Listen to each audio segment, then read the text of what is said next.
Et les querelles de voisinage peuvent-elles être évitées grâce à de la communication? Se parler, s'organiser, se prévenir, s'inviter même pour échanger via des groupes WhatsApp. De plus en plus d'habitants d'un quartier, d'un immeuble, ont créé leur canal de discussion via l'application de leur smartphone, envahissant parfois, mais vertueux aussi. Laetitia Legendre, Léo Ben-Simon.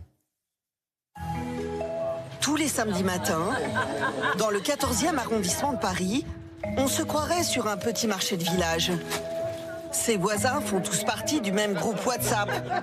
Et c'est sur leur téléphone qu'ils ont passé leur commande. Une seule. Une dorade, s'il vous plaît. Un lieu jaune, merci. Un bar, merci. À Charles, un pêcheur de Normandie. Les hyper voisins, une joyeuse communauté qui compte près de 2000 membres. Il y a plein d'échanges en fait, et puis on finit par connaître les gens assez rapidement. Donc voilà, c'est une super expérience. Ne plus être incognito dans un quartier, ni inconnu dans le quartier. Sortir et dire juste bonjour. Ah, ben justement tout à l'heure, c'était t'as les cheveux qu'on poussait, c'est joli, voilà. Ça crée plus de liens, ça nous rend beaucoup plus solidaires. Souvent sur les groupes, on a des groupes troc party, on se donne des choses, on se prête des choses. 33,94. Des achats groupés au bricolage, le groupe WhatsApp permet de se rendre service. Bonsoir, j'ai un tableau troué qui a besoin d'une restauration. Cela serait-il possible? Oui, bien sûr, aucun problème. Vous pouvez m'envoyer une photo. Hello Sophie. Sophie s'est aussitôt proposée pour réparer l'accroc Donc là, je vais refaire un petit peu le relief. du tableau de sa voisine. Ça fait 2 ans qu'il était avec un trou. Voilà. Et j'avais fait appel à des professionnels qui me demandaient de le décrocher, de faire appel à un transporteur et de l'envoyer, etc. Et ça m'aurait coûté beaucoup plus cher. À Paris, c'est difficile. C'est une grande ville, donc on se rend compte qu'on s'individualise de plus en plus. Avec les réseaux sociaux, on perd le contact humain.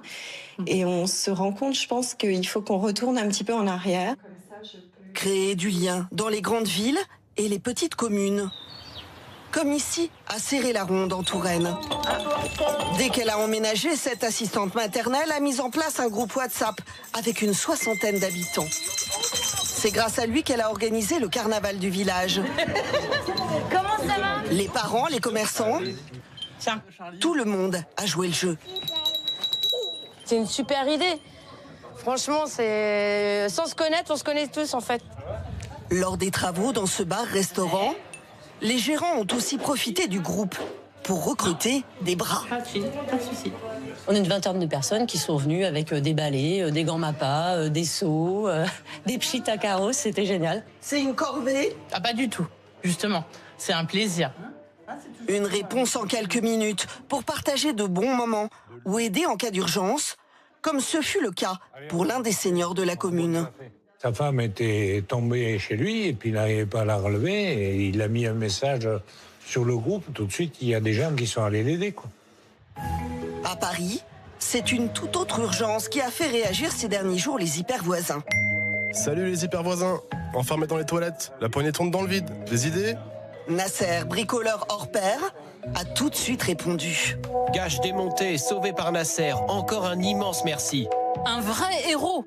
Il est à 3 minutes de chez moi, donc j'ai été chez lui et je l'ai délivré.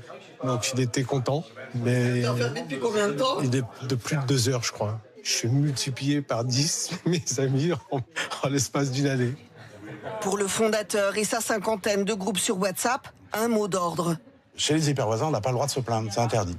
C'est rigoureusement interdit de parler des poubelles qui débordent, des bouchons, des chantiers dans les rues, etc. On n'en parle pas. Ça ne veut pas dire que c'est pas légitime, ça ne veut pas dire que ça n'existe pas. On dit juste que c'est pas le bon endroit pour en parler. Rester connecté sans perdre en humanité. Ou comment le virtuel permet de rester dans la réalité.